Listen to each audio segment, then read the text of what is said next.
Hey, Hugh, pass the salt. You know what, why it's disintegrating? Because we're jellyfish. Pass the salt, will you? Pass the salt. Pass the salt, amigo. It's time. I think they could give us a new name. I believe we are Evan Jellyfish. Hey, will you pass the salt? Pass the salt. We need salt over here. It's time for Pass the Salt. Pass the salt. But we like to share the gospel without any backbone to it, see? The views, opinions, and seemingly outrageous comments expressed in this program are based on the Holy Spirit leading of a man called Coach. I gotta ask you this out there, Christian America. It's time for Pass the Salt with a Coach, Dave Daubenmire. Well, we had a pretty good time at my house yesterday. We were gone, my grandkids were gone 4 days all over the weekend, and they came down 3 times yesterday and came down last night about 6 o'clock and never went home. Spent the night here, so I didn't sleep real good because they love to come in and be in the same room with us, but boy, oh boy. Grandchildren, makes it all worth it. Reason why we fight. Gives us a reason to stand up and push back, and we're living in unbelievable times. Hey, welcome. I promise you this. I'm going to get to Kinsey this morning. Promise you that's what I'm going to get to. I've been threatening to do that here for about 10 days. So we're going to dive in that real quickly. Jared, I should have given you a heads up. Let's go to the calendar real quick. And while Jared's going to the calendar, Chad, fill us in on what's going on down there in Texas, man. And did I see, Chad, it's going to rain down there? Are we going to come down there and get wet, Chad? Well, yeah, but I'm installing a pool and a mudslide, so it's going to be all right. We're going to improvise, adapt, and overcome. And so, because when I was down there a couple of weeks ago, it hadn't rained in 7 months, and now it's raining all the time down there. But we don't want that to scare anybody away, right, Chad? That's right. Yeah, it's not going to have any effect, and I think it's probably going to rain in the evenings. It's the way it's been doing it, not so much in the daytime. So I just asked everybody have a safe travel. Go ahead and start those. Everybody that plans on attending and those that would like to attend but are unable to, please start your spiritual warfare. Your naval barrage of clearing the path for those that are en route now as we speak. They're headed here. So make sure they have safe travels. Their vehicles don't break down. Everybody's able to take off work. There's plenty of money for them and all that kind of stuff. So if you're coming to, also please remember to bring a chair if you could. And that's about it. It's going to be a great time, man. It's going to be a great time to see all those guys. Victor, I'm waiting to see you in 9 hours. He's driving from El Paso coming, so there's no excuse why he can't get there. If you are going to come, let Chad know. This thing's going to begin on Friday. What's the tip-off time, Chad? 7 p.m. or whenever you get here. Whenever you get there, bud. So I'll be there a little bit early. Okay, let's run down this. Hey, folks, I want you to see something. When you go to our calendar at CoachDaveLive.com, I want to credit Gary Pierce and Jared. They're really the ones that put this together. Jared, just click on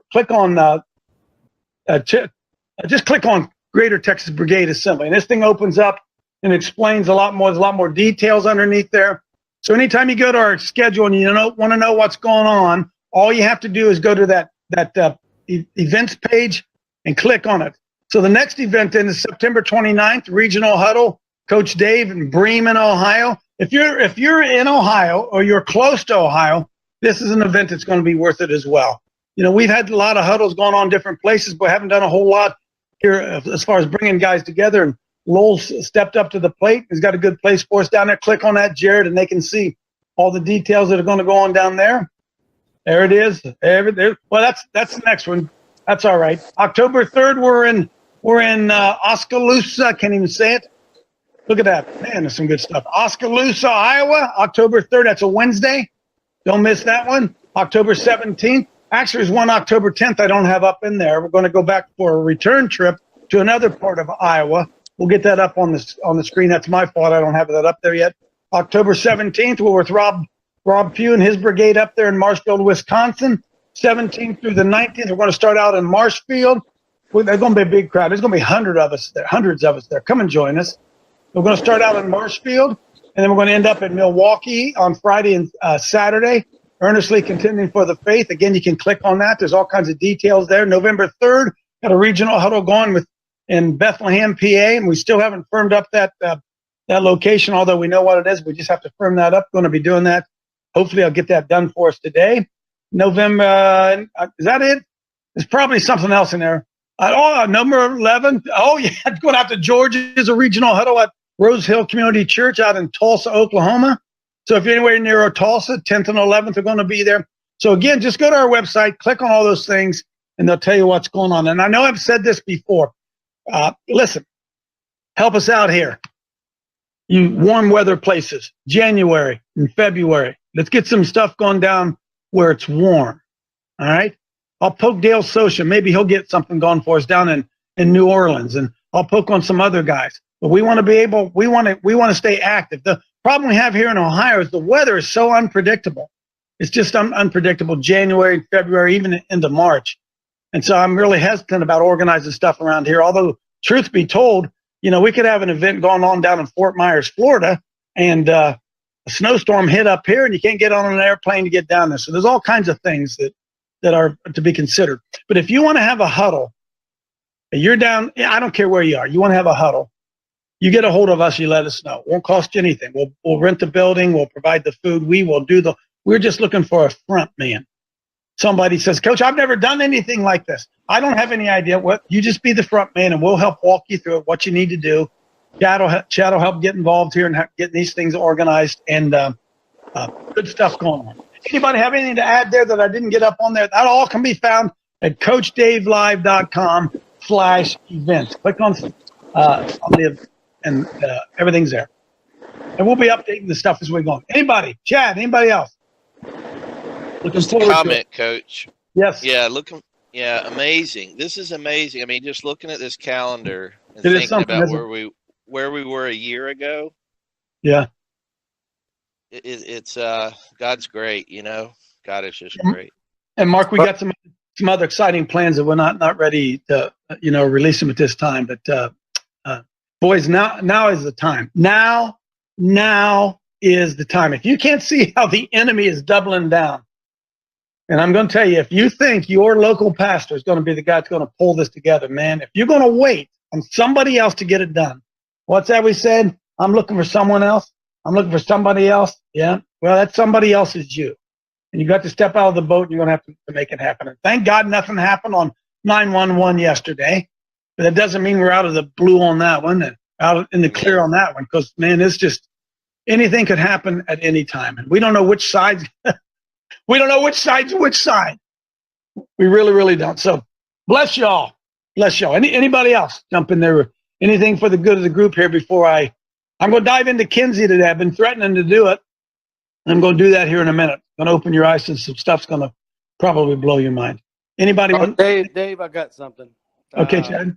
You didn't put me up to this. Folks, just remember, too, we need your donations. Yes.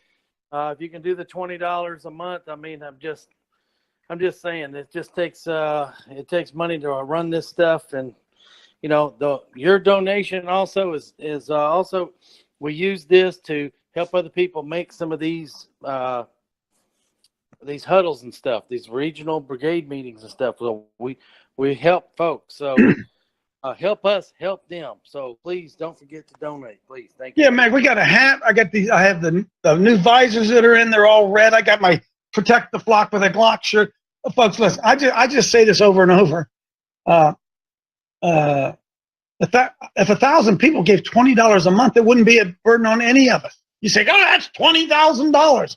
Well, how much do you think George Soros is kicking into the other side? And you tell me this, do you know anybody doing what we're doing? Do you know anybody doing what we're doing?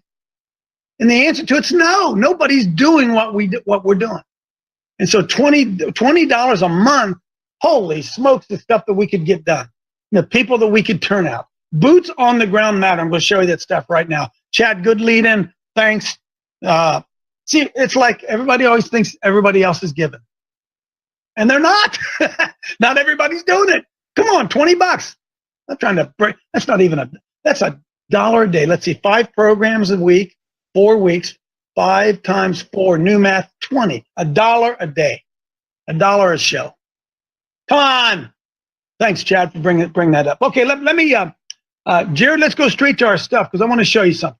I want to show you, I'm about pushing back. Jared, as soon as I said that, now I want to change gears on you. Let's go to Romans real quickly. Romans 1. because I just want to get this into your spirit so we can understand what's going on. Do you know that the devil has taken a long, arduous, consistent, patient march through all of our institutions? The devil has. And so many of our institutions, the devil has seized control of most of our churches. Now, what I mean by seized control of most of our churches, he's not necessarily standing in the pulpit, but he has created an atmosphere in the church where we are complicit and compliant and comfortable with sin. He has. We see the average church will not speak out against homosexuality because we've let the salt of the world come into the church, and now we're convinced people are born that way and we're just to love them and all that stuff, and a watering down of the gospel of Jesus, that the devil has taken a long, long march through the institution. I want to show you in Romans 1, verse 17, that we would see, for therein is the righteousness of God revealed from faith to faith, as is written, the just shall live for faith. Now watch. For the wrath of God is currently being revealed. The wrath of God is revealed. It's being revealed right now. What we see going on around us is the wrath of God. What do you mean, the wrath of God? Well, it means this. When your own children get out of control and you've reached the point where you don't think you can do anything about it, you say, oh, well, you're going to do what you're going to do.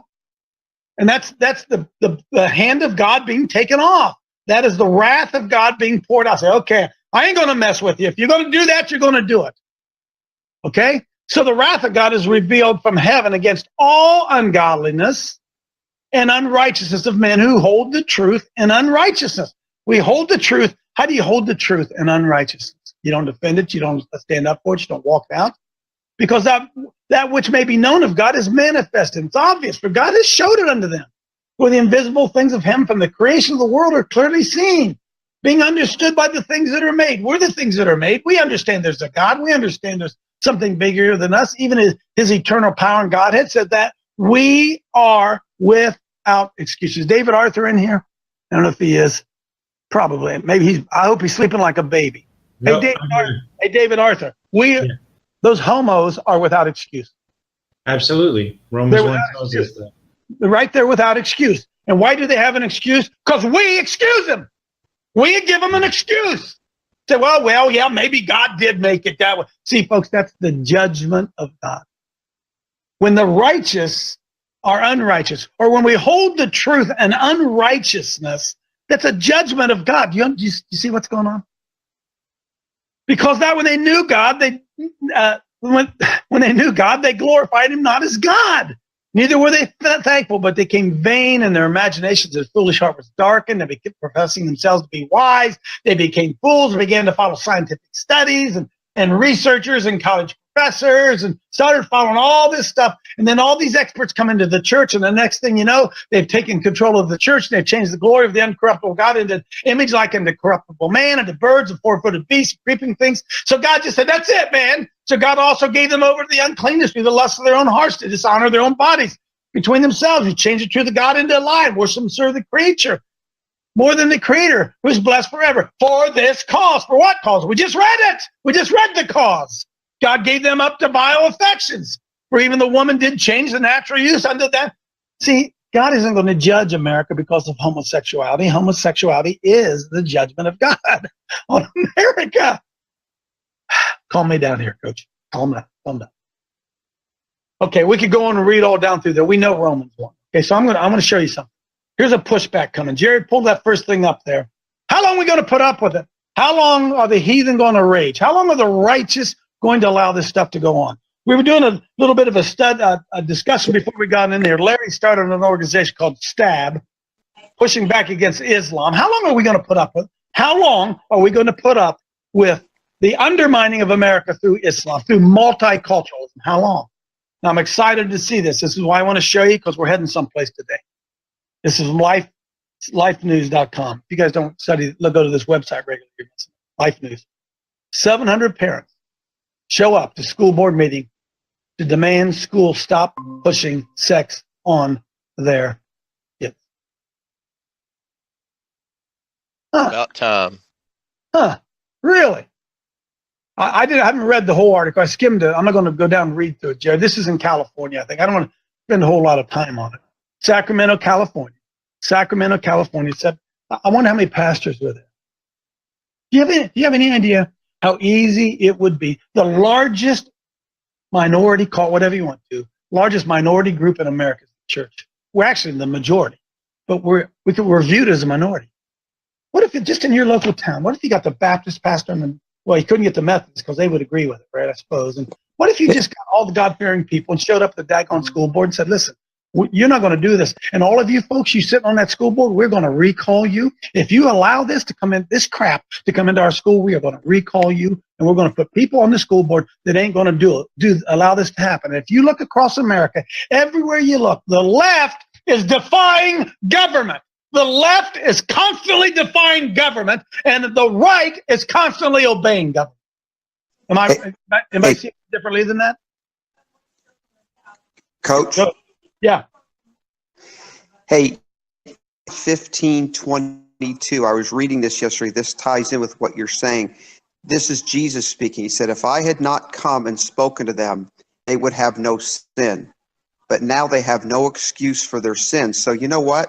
Jesus did his job back in that day, and he expects us to be his representatives today to do exactly what you're saying, to call out sin and evil in our generation. Do we have a responsibility to the unsaved little children? Do you have a responsibility to your neighbor who isn't a believer? Do you have a moral obligation to protect his kid from butt sex? I think I do. I think I do. I think I have an obligation to protect the innocent. Okay? Absolutely. I believe that with my whole heart. And so the fact that some guy next door wants to diddle his partner, that's between him and the Lord, and then darkness was his own house. Okay. But when he brings that into the public schools, who's going to rise up against that? The Chamber of Commerce? American Legion? Who's going to rise up against it? It has to be us. It's what this whole Salt and Light Brigade thing's all about. We have got to rise up. We have to do that. Those of us who represent God, Christ. Yes, Mark. I was going to ask if we individually witnessed a child being sexually Mark, assaulted. I thought, my goodness. If we witnessed it and it wasn't behind the school's doors or wasn't behind the churches and the ministers who are diddling with Johnny, I mean, people are like, I don't have to see it. I don't have to act on it. How does it doesn't affect me? It doesn't affect me. Right? It's like, I'm just wondering, you hear people see these stabbings and they film them instead of acting. Are we the people who act? Are we those? Or are we the ones who film it? Are we the ones who film it and put it on Facebook? You know? Yeah. You know what? You know, Mark, I said to my wife the other day, I've said it to her a number of times. I was getting heckled at some event I was at, and I walked over to my wife and I looked her in the eye and I said, honey, some things are worth 3 days in jail and $500. Amen. And you know what, Coach? I'd like to take it even further, because how you said it was, well, whatever John next door is doing with his roommate, but no, because he's still doing a perversion. He's still an enemy of God, so he still has to be an enemy of us. Amen. So we still have to act on what he's doing just as much as we would, and take this from somebody who has seen what you just described, Mark. Somebody who has actually seen it happen. Right. Here's the great lie, that my immoral behavior doesn't affect you. That's the great lie. Right. That's a big lie. Yeah, That's you know what it is. Because that perversion doesn't stay. That perversion wants to spread. That's right. The perversion wants to spread to our children. That's why we have to stop it. Amen. And it all fell away when Christian witnesses could be held guilty for not acting.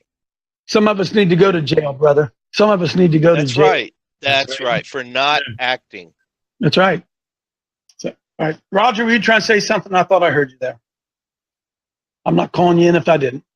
Thought I did. I would say quickly is either you confront this now. If it continues to build, I believe the American people will stand. It'll be too late possibly, but the enemy will be much stronger. And then there is going to be civil war. That's where this is leading, because, the six-pack will only put up with it so long. Man. Then he'll stand up. Now, he may prevail, he may not. Yeah. But that's where it's heading. Across America, they will only put up with this for so long, but the enemy may be too strong at that time, maybe not. But there will be confrontation. There's no doubt of that. So Roger, listen, I'm just going to connect the dot that some of you aren't connecting, okay? That's why $20 a month is crucial from everyone that's watching this show. $20 a month. What if we had $20,000 and then $40,000 and then $60,000, and then we had to go to war and we could pay for 100 people to show up? How are we going to do this, folks? How are we going to do this? Hey, let's do this. Yes. About that today, and it's like, why isn't the church, if you're not going to fight, why isn't the church helping pay for these legal fees? Why isn't the church helping their communities pay to fight sin? How come the church isn't doing that? Why is it that, you get sued by a homo, you get shut down by whatever? Why isn't the church, the pastor, saying, what's going on in your life? Well, I got sued by this homo, this, that. Oh, cool, here's $2,000. Wouldn't that be nice? Wouldn't that be nice? Yeah, right. Media room, Jared. Yeah, right. Come on. Well, sure. You need a fellowship, Paul. Jared. Hey, Coach Dave, I got a question whenever you got time. Okay, Devin, just a second. Let me throw this out there. There's some of you folks, listen, there's some of you folks right now who aren't going to church and you're not giving here. You're not helping to support us here. That's just the truth. Yeah, Devin, come on in. Okay. Now, I'm new to this show, and somebody invited me to watch you. So what happens if one of these creatures or pedophiles, as you guys are saying, get incarcerated? Are they automatically saved? Like, if they ask Jesus into their life, how does that work? Like, does he turn them down? But in the Bible, it says no man should be turned down pretty much. Anybody that asks God in their life is being brought in. Well, Devin, that's a great question, and I'm going to give you a short version of it, then you continue to watch us here, and we're going to show you how to do it. It says that you must be born again, Devin. Born from on high, the Spirit, right? But Yes. with the born-again experience comes a transformation in your heart that actually changes your behavior or gives you the ability to change your behavior. And without the Holy Spirit of God indwelling you, you cannot turn from your wicked ways on your own. You can't do it. But the Holy Spirit will empower you to be able to do that. But the idea, someone who's not a Christian, who's never received Christ, does not understand this. Now, I don't have time to take time right now to do it, Devin. You just continue to watch and you just continue to listen, and we're gonna open that door for you so that you see what's going on. All right, brother? Okay. Coach, and I just like where are you from, Devin? Akron, Ohio. Awesome. Good to have you. Go ahead, David. I just like to put out there, Devin, that I am one of them that used to be homosexual, transgender, a pedophile, and so on. And so you're correct in your understanding of the word, that there is freedom for anybody. Yeah, everybody can be saved, Devin, but not everybody says they're saved. You're saved, okay? And, and that's what one of the things we explain as we go through the show here, okay? And listen, I want to get to this because so the sexual revolution. What happened in Romans 1 here? Now, let me paint a picture, and then I'm going to play a real quick video from Judith Reisman, who, by the way, is going to come on the show with us. When men came back from the Second World War, 1945, isn't it amazing? About the same time as Everson versus the Board of Education, 1947, Alfred Kinsey, who was a zoologist, wrote a book, did research, and wrote a book on sexual behavior in the human male. And Judith Reisman has a wonderful book that I have linked to it. I'm going to show you, exposing Kinsey and the pedophilia and what a freak and what a deviant he was. But that Kinsey revolutionized American sexuality. It happened in our lifetime. Okay, this has happened in our lifetime. So I want to start right now. Just it's about a 7-minute video. The Kinsey video, number 1, Jared, if you can see it on there. Kinsey video, number 1. This is Judith Reisman. Judith Reisman explaining with this guy exactly what happened. I hate to play 7-minute videos, but it's worth it.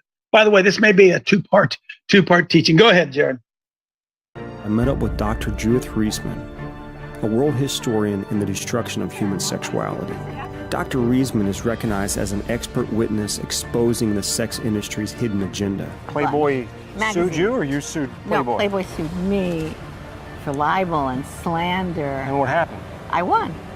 She's fought the pornography industry for decades and even won a lawsuit against PlayBoy. So how did we get here to where we're at today? Because I don't think pornography has always been such an epidemic cancer within our society like it is today. No, not at all. We were, up to the end of the Second World War, a conservative Judeo-Christian nation.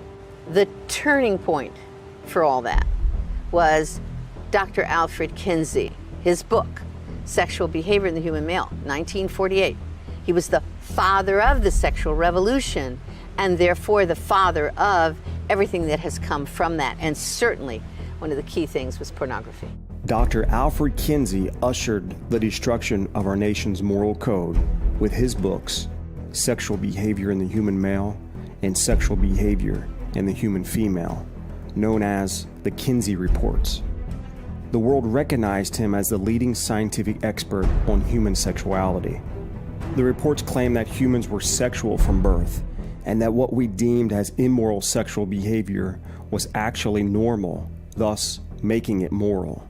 Once a biologist who studied gall wasp, Kinsey's obsession with sexuality led him to found the Kinsey Institute for Sex Research at Indiana State University. What people to this day are not aware of were the methods he used to collect his data.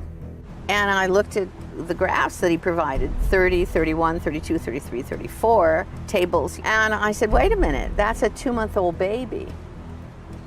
How does he know a 2-month-old baby did or did not have an orgasm?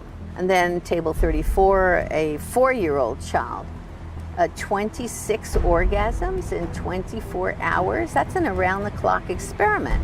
Wow, that's torture. That's torture, you bet. He also actually employed bona fide pedophiles to do what they did to children for his so-called data. Kinsey wanted to prove that we are sexual from birth, so it wasn't surprising that he drew his data from pedophiles, rapists, and murderers. They were the perfect sample because obviously a rapist pedophile will have a skewed perspective on sexuality, convincing himself that his victim finds pleasure in the act of being raped. Using a stopwatch and a ledger, they recorded their sexual experiments, systematically molesting thousands of young children under the guise of science. This research was compiled in his books, Sexual Behavior of the Human Male and Sexual Behavior in the Human Female. He said I had 196 pre-adolescents under 12, and he broke them up into 6 categories. And fainting, convulsions, screaming, writhing, striking what he called their partner, that's somebody who's raping them, okay? And they were trying to get away, but he said they enjoyed it. They definitely enjoyed it. The research in Kinsey's books were partly based on the collection of data and confessions of a Nazi pedophile during World War II, Dr. Fritz von Balusek, who raped hundreds of children. After the war, the Nazi officer was charged and put on trial for the murder of a 10-year-old girl. They found detailed records of von Balusek's heinous sexual acts with children, revealing his correspondence with Kinsey. Dr. Kinsey, who was fully aware of the Nazi officer's atrocities, warned him in his letters to be careful and encouraged him to continue his research. During the trial, the judge said, "I got the impression that you got to the children in order to impress Kinsey and to deliver him material." To his surprise, Balusek replied, "Kinsey himself asked me for that." Now that became the foundation for the sex educational structure that fed itself into what we are teaching our children right now as we sit here and speak. I venture to suggest that what we are putting into our books on sex education today is based almost fully upon philosophic guess. And of course, it was the foundation of all the changes in our laws, the sodomy laws, the abortion laws, everything else. I mean, he's there. His handprints are on everything that deals with sexuality. From all these people, he was able to tell us, quote, the truth about ourselves, the truth about what we were really doing behind closed doors. And he lied about our fathers, my father's generation and grandfathers. He lied about them because he projected onto them what he himself was doing. All this, what he was Jared. struggling with. Yes. Folks, let me make this clear real quickly. Alfred Kinsey studied pedophiles and pre-adolescent sexual behavior and then projected that onto the average male. He took the statistics from these pedophiles, these perverts, and he created this study saying this is sexual behavior in the human male, and they were all deviants. They were all deviants, and that became the science that we're now seeing today. Kinsey has a school at Indiana University in Bloomington, the Kinsey School of Sexuality, or whatever it's called. Go ahead, Jared. It didn't take long for Kinsey to deceive the world with his fraudulent data, convincing us that we were sexually repressed and ignorant to the truth. First, the media drank the Kool-Aid. They were carefully taken care of by the Kinsey Institute to drink the Kool-Aid. Okay.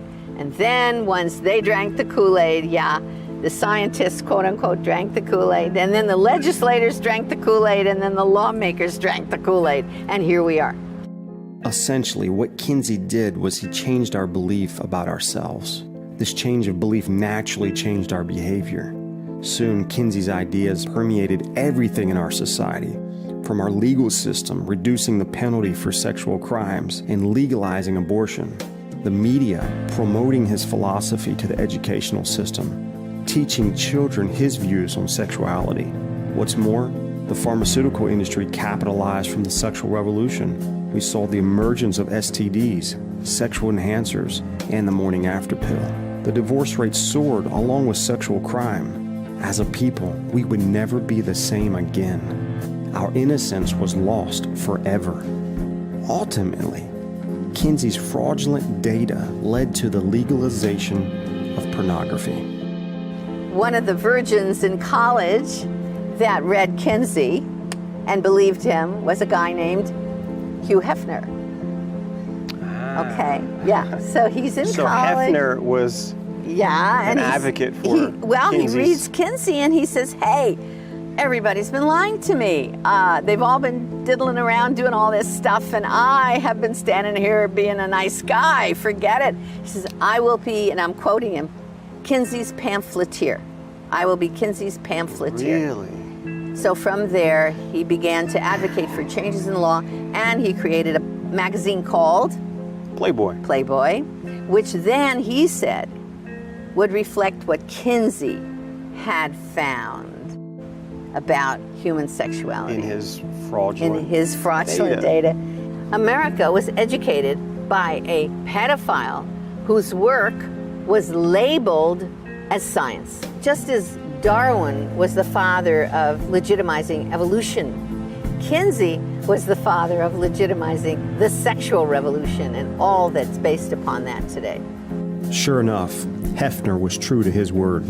Not only did he popularize pornography on a global scale, he also helped to legalize it. I want a congressional investigation of Kinsey. At some point, we may, in fact, be able to get a public to be aware that they've been raped. The whole nation has been raped. That is what's happened to us. We have been raped, and you cannot expect to survive a rape without a great deal of illness, pain, and trauma. And we've gone through it. Now we've got to find a way to get out of it. So, whatever happened to Kinsey? Well, this glorified psychopath eventually died of a slow and painful disease called orchitis, a lethal infection of the testicles due to years of brutal masochistic masturbation and other vile sexual acts. How ironic. The preacher of sexual liberation died from following his own message. Sadly, his destructive work continues to live on with his lies and To this day, we continue to fund the Kinsey Institute with our tax dollars.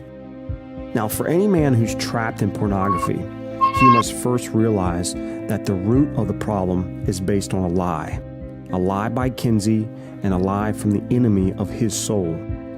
You need to realize you've been duped. You've been suckered because ultimately Kinsey's purpose was to remake man into his image, which really wasn't a pretty one. Wow. I got a lot of stuff to show you today. Let's hear some reactions from what you just saw. Yeah, Coach. It's eye-opening for me too. Even I'm trapped in the porn game, and it made me think about my foundational beliefs about my nature, right? Yeah. Mm-hmm. You're not sexual by nature, right? I mean, that's not the most important thing. It's just a thing. It's just a thing. It's just a thing. It's not everything. It's just a thing. Right. Exactly. They've convinced it. But see, the danger is, or what happened, they convinced Kinsey, and we'll get Judith Reisman on to talk about this. See, Kinsey, when he released the Kinsey Report, everybody read it, and they said, well, everybody's doing it. Everybody's doing it. Right? That's the trick. Everybody's doing it. And it was faulty data. And so that's why, remember Romans 1, we're talking about Romans 1 here, and what happened to us, the judgment of God, as we dug deeper and deeper and deeper into this stuff, into a never-ending sewer pit, we see where we are today. Now I want to show somebody else want to come in. I'm sorry. I invited you and didn't shut up. I just want to say, no, it's ridiculous. Okay, sex is part of life, right? But it's a minuscule part of life. It's not 24 hours a day. Oh yeah, but it's a powerful part of it. It's a powerful part of it. Sex. It's ridiculous, right? So why are you putting so much import upon it? No, it's a minuscule part of your life. It's necessary for procreation and a little bit beyond, but beyond that, you got to live your life. If you do sex, if you do sex just for pleasure, it's called hedonism. Right. And that's why we've turned sex, and that's what the pill turned sex into. That's what PlayBoy turned sex into. Simply pleasure, hedonism. See, that word wasn't even there. Jared's got it up there. It wasn't even wasn't any word such as hedonism back in 1828. Jared, let's pull this up real quickly before I forget it. For those of you who would like to do some reading and some research, Jared, click on Reisman's book. And maybe somebody can put this into the chat room over here for her. This is a free online book.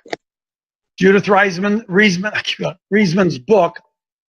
Got it up there yet? I'm sorry, Jared. I pulled a fast one there. It is. Kinsey, and just go down the first page, Jared. It's 368 pages. Kinsey Crimes and Consequences. This book is unbelievable, exposing what all Kinsey did, who he did it with, the research behind it, how we were bamboozled or whatever. And we can get that there in the chat. We'll make that available. It's free. Kinsey, Sex and Consequences. Yes. Hey, Coach. Yeah, George. We about 4 of us yesterday, and we're going back again today to East Central High School here in Tulsa, the gospel. And you know what? This is even making me more aware why we have such tremendous pushback when we go to the schools, why they really don't want us there, because that's a complete 100% indoctrination center that they're getting all of our young people buying into this lie. And so that's why, man, you talk about the gates of hell, just like being in an abortion clinic. It's the gates of hell, because that's really where the battle is. Well, Rich Wallace just texted me. He said, well, Kinsey was doing this in the Bible Belt. Make no mistake about it. Kinsey was impacting the Bible Belt, right? Where was the church? Where was the church? Man. It's always the same. Isn't it always the same? Don't we always fall into the same pattern? Why is it the church, who Jesus said, go into all the world, gospel of Jesus Christ, teach them to observe all I've commanded you? Why is the church never out teaching what he commanded? Why are we not doing that? Why is the salt lost its savor, where it's having no impact on the American society as a whole? We really, I mean, yeah. Because they're being bought. That's why. That's why. Well, they are, Vinny, but we're at the point now where they professing themselves to be wise, they've become fools, and they've believed the fake science, right? Remember, Satan always comes with a little bit of truth. It's always, if it was a bold-faced lie, it'd be easy for us, see? But now we got the scientists all saying it. Look what's going on look at the universities. They are nothing more than institutions of lower living. And I see parents every day, well, once a year, graduate their children and send them off to some hellhole, and the kids are not at all prepared for the sexual assault that's about to come their way. 4 years of living, just living hedonistic sexual lives, and for a young child, an 18-year-old kid, to be able to resist that, that's almost impossible for us to believe that's going to happen. Yet by the scores, the millions and millions of people, parents continue to send their kids off into that environment. What is wrong with us? Why have the Christian schools, Mount Vernon, Nazarene University, give me a break. Otterbein College, Methodist University, give me a break. Ohio Wesleyan University, give me a break. Liberty U, sorry, it's everywhere because the devil has infiltrated while the church has slept. Tell me this, when does the church start infiltration? When does that begin? When does the church begin to infiltrate back into the schools? When do Christian teachers begin to infiltrate and teach their children the truth? When, at what point does that happen? Or do they obey their pastor who tells them, oh, honey, there's a separation between the church and state, and you can't do that. You got to stop doing that, or you're going to lose your job. What am I saying, man? Amen. Hey, Coach. Amen. Coach, you know what? I'd love to do a show about Leo Frank one of these days, maybe just like a couple of minutes, because think about how pervasive the whole thing was, that this guy thought that he could just blame his murder of a 13-year-old girl, his rape and murder of a 13-year-old girl, on two black guys and get away with it. Well, you can't get away with it, right? You can't get away with it. Jared, listen, I'm going to send you something here real quick, Jared. I should have did this yesterday. This is from our mutual friend, David Arthur. And let's see, who am I sending this to? David, why can't I, what's your name? There it is. Jared, I'm going to send this to you, and I want you to show this. David sent this to me yesterday. I watched it last night, and I meant to make this. I'm not done with this Judith Reisman thing. Stay with me, okay? But I got to show you something. When David showed me this, it absolutely blew me away. It's called pamphleteer. Pamphleteer. Hey, Coach. Jared's gonna pull this thing up. It's about a 5-minute video. Go ahead while we're waiting on that to come up. Yeah, one more note that everyone needs to realize is these universities are funded with what? Our money, right? Yep. These are state universities that we're paying the taxes, so we paid for Kinsey to pay a Nazi to rape kids. Is that true? Then, hey, Mark, and then take his research and have a school and a university promoting this crap. On our coin. On our coin. Okay, now, listen. Jared, let me do this first. Jared's got that video ready to go. But, Jared, before you go to that video, go back to the stuff that I sent you this morning and pull up, which one is it? That's not it. Number 3, Judith Reisman's tables. I want you all to see this before we play it. This is a page 176 in her book. And these are some tables that she's put together. In that book I just showed you. Now, look, these are pre-adolescent boys since they're incapable of ejaculation. Now, listen to this. This is research.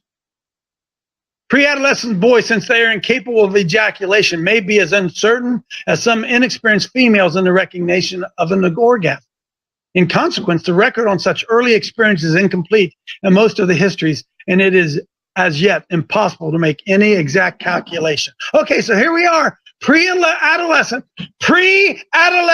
experience in orgasms. Now ask yourself this: how did they figure this one out? How did they know? Okay, look, 2-month-old baby. Do you see it there? 2 month.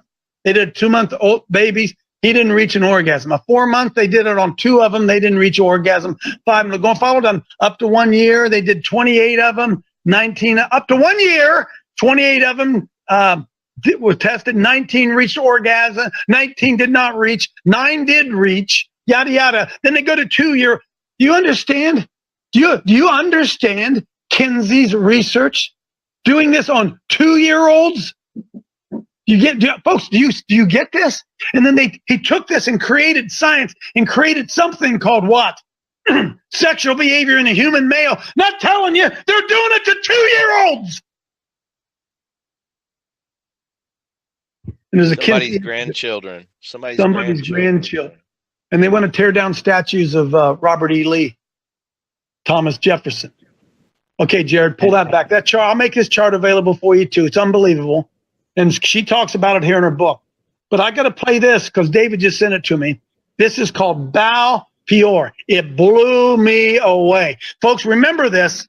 The enemy is constantly at work. The dark side is constantly at work, working to infiltrate. When's the last time you heard of the church doing some infiltration? Anybody know of any of that happening? I know Cal Zastra and some of those people go over to China and infiltrate with Bibles. I know that. How about some infiltration right here local? When's the last time we did that? Sit down, watch this one. This is going to shake you as well. Go ahead, Jerry. And all scripture are for our education and correction. Are we going to listen and learn from those scriptures? Just before Israel was to cross the Jordan into the Promised Land, we read in Numbers how Israel was joined to Baal Peor. Although Balaam could not curse Israel, he did counsel King Balak on how he might get the upper hand over Israel, because Balaam desperately wanted to receive the rewards Balak was offering. This is recounted in the following scripture, Revelation 2:14. But I have a few things against you, because you have there those who hold to the teachings of Balaam, who taught Balak to cast a stumbling block before the sons of Israel, to eat things sacrificed to idols, and to commit fornication. What does eating have to do with fornication? When you understand the rituals involved in this worship of Peor, then you will understand this statement. The worship of Baal Peor involved the most perverted acts between the temple prostitutes and Baal devotees, all done for a profit. The rituals specifically designed to debase the devotees involved the exposure of the prostitutes' genitalia and their direct oral exchange of body fluids and waste products. In these rituals, the prostitutes assumed a dominatrix, donor role, and the men the submissive receptor role. The rituals in establishing the power of the feminine over the masculine worked to invert the normative Hebrew social structure from patriarchal to matriarchal, and the arrestment of the development of men in the stage of irresponsible boys instead of maturing them into men of principle. What was the stumbling block that Balaam offered to King Balak? It was the worship of Baal Peor. After Balaam departed from Moab, we see the ramifications of his instruction as Israel joined itself to Baal Peor. Now Israel remained in Acacia Grove, and the people began to commit harlotry with the women of Moab. They invited the people to the sacrifices of their gods, and the people ate and bowed down to their gods. So Israel was joined to Baal Peor, and the anger of the Lord was aroused against Israel. Numbers 25, 1-3. Knowing what the sin of Peor was, is it any wonder that due to the sin of Peor, Israel was judged by a plague that killed 24,000? Look, these women caused the children of Israel, through the counsel of Balaam, to trespass against the Lord in the incident of Peor, and there was a plague among the congregation of the Lord. Freeze it, Jared. 31:16. For you slow learners, they're talking about oral sex on male, female on female, including the eating of excrement. Are you following this? Keep going, Jared. Because he taught the enemies of Israel how to ensnare them in this sin, Israel later killed Balaam, Joshua 13:22, who became an object lesson of a false prophet. They have forsaken the right way and gone astray, following the way of Balaam, the son of Beor, who love the wages of unrighteousness. 2 Peter 2:15. Woe to them, for they have gone the way of Cain, and have run greedily in the error of Balaam for profit, and perished in the rebellion of Korah. Jude 1:11. The Lord himself gives his perspective of the incident of Peor through Hosea in chapter 9 and verse 10. I found Israel like grapes in the wilderness. I saw your forefathers as the earliest fruit of the fig tree in its first season. But they came to Baal Peor and devoted themselves to shame, and they became as detestable as that which they loved. Baal Peor literally means Lord of the open hole. Regardless of the purpose for which God designed the different parts of the body, Baal Peor's devotees relished in using every opening for sexual gratification, and thus he was the god of anal and oral sex. The practice of its perversion involved men, women, and even children and animals. This is what Baal Peor worship is. Anyone can easily see that the worship of Baal Peor exists today, not only in the porn industry, but all across what's called the entertainment industry. We have musicians that sing about the acts of Baal Peor that regularly make it to the top of the popularity charts. There are at least 25 #1 songs since 1972 that promote oral and anal sex, songs that your own children have memorized, sometimes without knowing what they mean.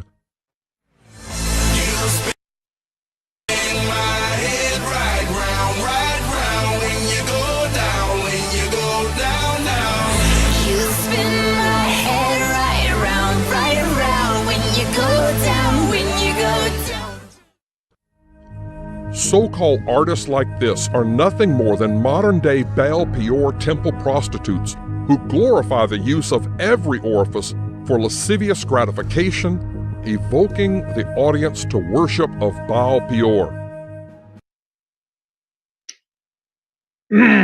Wow. Hey, Coach. Wow. Right in front of us. Yeah, David. So this was sent to me by a sister in California because we were talking on the phone about how a lot of people, when you say sodomy, they think it is anal sex and they think it's between a man and a man. But sodomy is just defined in the 1828 as a crime against nature. And then they even take it a little further, which is surprisingly in the newer Merriam-Webster, which says anal or oral copulation with a member of the same sex or opposite sex, also copulation with an animal, because it's a crime against nature. Any unnatural, unfruitful sexual act is sodomy. So the sodomites were not just homosexuals. The sodomites are anybody who is engaging in unfruitful, unnatural sex. Boy, that'll open your eyes, huh? You don't want to go there, David. We don't want to go there. Mm-hmm. Right. Point being this, folks. All this stuff's become normal. And this stuff has all become normal. Why has it become normal? There's no resistance to it. The church is accepting it. The church is welcoming it in. The church is not infiltrating. The church is not pushing back against it. Woe to those who call good evil and evil good. The salt has lost its savor. The problems in America are not the sodomites. They're not the pedophilias. The problem in America is the church who's permitted it and not spoken out against it and accepted it and tolerated it and brought it into the sanctuary. Because the church is engaging in it, Coach. Because the church is engaging in it. Amen. The church wanted it. Well, the church accepted it because why? Kinsey, I hate to go back there, Kinsey told us everybody's doing it. Now, as we get it, well, I'm going to pick this up tomorrow as well. I got all kinds of stuff on Kinsey. You want to get your toes curled, you go read that book, 368 pages from Judith Reisman. You read that book and you're going to say, are you kidding me? And see, what with all this phony science, this sexual revolution was launched, right? And here we are today with this potpourri of sexual behaviors. We can't even come up with enough initials to be able to do it. And who's teaching it? Our schools are teaching it, and our churches are accepting it. Hey, And, Coach. Right in the middle of the geographic Bible Belt, St. Louis, Missouri, Johnson and Masters just doubled down on it. Masters, yep, Masters and Johnson. Dr. Spock, he was all part of it. Go ahead, Jeff. Hey, thanks for doing this show today. I got a school board meeting Monday night at 6 o'clock, and I'm going. I don't know if anybody's going or not, but I am. And could you do maybe one day a week, a little bit of this to try and encourage other men in other cities, just start picking up school board meeting here and there? Because you got enough listeners. We just start going to the school board meetings. Amen. Yeah, what we need to do is we need to go there with information. We need to come up with a flyer, put together a flyer, and hand it out when we go. But see, ultimately, what's going to happen, I'm not discouraging you, Jeff. Ultimately, what's going to happen, you're going to do this 3 or 4 times, and then there's going to be an uproar, and then the pastors are going to come in and tell you how awful you are. This is not the place to do it, Jeff. This isn't the place to do it. They've already done that, so I'm ready to go back. See, right? Well, ultimately, who's the problem? Israel's watchmen are blind. Our leadership is blind. Our leadership is coward. Our leadership, I'm talking about me. I ought to be at the freaking school board knocking down the door. I ought to be out there this morning trying to rescue those children. What is wrong with us, fella? What's wrong? I'm at least going in Monday night, and I'm gonna warn them. I'm back, and I'm not going away this time, and I am gonna be a thorn in their side. Good man. So Jeff, take something with them that you're going to be able to hand out to all of them and everybody in attendance. Just do that. Listen, you're not there to convince them. You're there to warn them. You're not there to try to win them over. You're there to warn them and give them warning and wake up others. Somebody else, come on in. We got. Okay, Dave. Hey, I just wanted to say, everybody, that Glenn Claremont and company went to AT&T Stadium last night at the Jay-Z and Beyonce concert, and they raised up a standard for Jesus out there. How about that? Good guys. Applaud them. Yeah, they did a great job. I want to throw in another name. Way to go! And I'm just so honored that we're getting guys moving and doing stuff. George was out yesterday. Rob Hughes up there. Stuff's going on, right? Stuff's going on. I am telling you, if you guys will hear me, we have some plans here at Coach Dave Live, and it's going to take some money to do it. And I'm just telling you, if everybody watching, just put us on your cable bill. Give us $20 a month. Everybody, $20 a month. What if there are 5,000 people watching? Do the math on that. Look how we can begin to fight back. Look what George Soros and the left is doing. We ask ourselves, who's funding that? Who's funding that? Well, who's funding our army? We're trying to put an army out on the field. We can't even send them some canned heat. They called them when I was a kid. We can't even send them some rations. They say, oh yeah, well you go fight that. And by the way, make sure you spend your own money to get there. No. That's not the way this army is going to be able to operate, folks. And if we're serious about $20 a month, are you kidding me? Are you kidding me? Easy. Help us win. Help us win here, will ya? We got some good plans ahead of us. What have I got? Dave, maybe we need to get Sarah McLaughlin on here with some puppy dog looking people, Yeah. ESPCA or whatever on here. 18 cents a day. Amen. I got so much. I got 1 2-minute one. Hey Jared, play. Let's go out on this one, Jared. Let's play labeled number 4, the Kinsey scale. Look what's circulating today. This is the Kinsey. This is a 2-minute video. The Kinsey scale and how they're using that. Minute 14. What is the Kinsey scale? Used in schools today.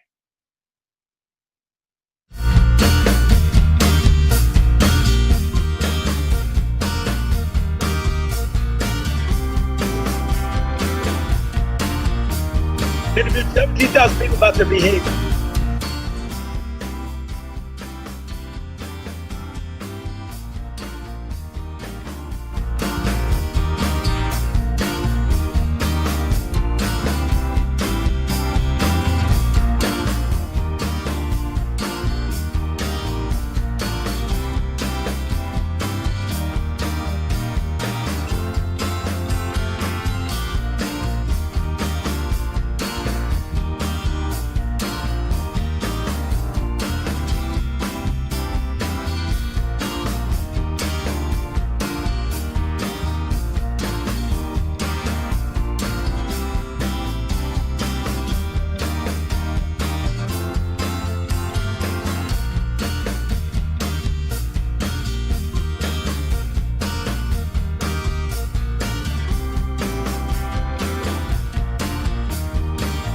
There you are. There's the Kinsey scale trying to teach the young kids, are you heterosexual, homosexual, bisexual?